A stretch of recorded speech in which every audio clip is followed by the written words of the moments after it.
आज बात होगी शिवराज मंत्रिमंडल के विस्तार की, क्योंकि मध्य प्रदेश में चुनावों के कुछ ही समय बाकी है और लगभग 1.5 माह बाकी है। और 1.5 माह के अंतराल में शिवराज सरकार ने 3 विधायकों को मंत्री पद से नवाजा है और 3 को हो सकती है। ऐसे में इस प्रकार का दांव खेलना, भारतीय जनता पार्टी के परिप्रेक्ष्य में कह रहा हूं कि इस प्रकार के दांव खेलना जनता जनार्दन को क्या दिशा देना चाहते हैं या क्या बताना चाहते हैं या इसके पीछे क्या राजनीतिक मंशा है, इस बात को लेकर चर्चा करेंगे। मैं हूं आपका दोस्त पायल कृष्ण भाविस्कर, अभिवादन स्वीकार कीजिए। और मैं आपसे बात करना चाहता हूं कि मध्य प्रदेश में 3 विधायकों को मंत्री बनाया गया है, जिसमें है राजेंद्र शुक्ला, गौरीशंकर बिसेन और राहुल लोधी।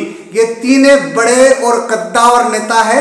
इनका अपने अपने क्षेत्र में बड़ा योगदान है। एक विंध्य क्षेत्र से है, एक महाकौशल से है और एक ऐसे क्षेत्र से है जहां पर भारतीय जनता पार्टी ने अच्छा प्रभाव डाला। दूसरा और सबसे महत्वपूर्ण जो चेहरा मेरे दृष्टिकोण से है, वो चेहरा है राहुल लोधी का, क्योंकि राहुल लोधी जो है वो पूर्व मुख्यमंत्री सम्माननीय उमा भारती के भतीजे हैं और उमा भारती समय समय पर शिवराज सरकार को आईना दिखाती रहती है और वे चाहती है और वे कई बार उनका स्टेटमेंट आए कि जो मंत्रिमंडल का विस्तार है, जो मंत्रिमंडल वर्तमान में संचालित है, उस मंत्रिमंडल में जातिगत समीकरण के आधार पर एकदम समतुल्य समानता नहीं है, कई विभेद उनके दृष्टिकोण से नजर आ रहे हैं। इसलिए इस बात को पूरा करने के लिए थोड़ा सा इसमें ये चीज भी समझ में आती है कि राजेंद्र शुक्ला एक ऐसे नेता है जो ब्राह्मण वर्ग से और वो सीधी कांड से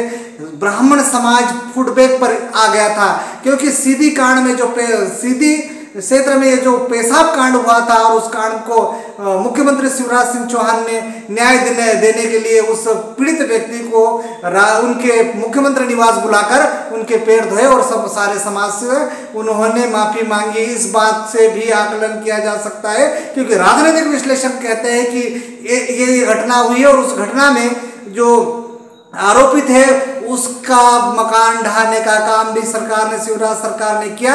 तो ये राजनीतिक विश्लेषण एक कारण ये भी बताते हैं कि ब्राह्मण जो वोट है वो कहीं ना कहीं इससे नाराज हुआ है और इसी नाराजगी को दूर करने के लिए राजेंद्र शुक्ला जो पूर्व में मंत्री रहे हैं कई बार, उनको जो विंध्य क्षेत्र से आए हैं उनको मंत्री बनाने का काम किया। हालांकि उनके पास 1.5 माह का संक्षिप्त और छोटा कार्यकाल होगा, उसमें वे क्या नवाचार करते हैं और क्या ऐसा कोई काम करते हैं जो आने वाले चुनाव में भारतीय जनता पार्टी को बहुमत मिले, अच्छे वो वोटों से वे जीते हो, या ब्राह्मण क्षेत्र से जितने भी विधानसभा क्षेत्र है जिसमें ब्राह्मणों का प्रभाव है, ऐसे क्षेत्र में वे क्या नवाचार करते हैं। दूसरा है गौरीशंकर बिसेन लगभग 7 बार विधायक रहे हैं और वो बालाघाट क्षेत्र से है।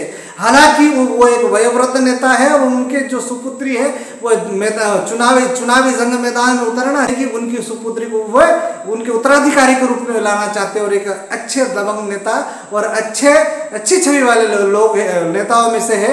इसलिए शिवराज मंत्रिमंडल में इन 3 चेहरों को शामिल किया गया। हालांकि 4 स्थान खाली थे, चौथा नाम उन्होंने नहीं लिया।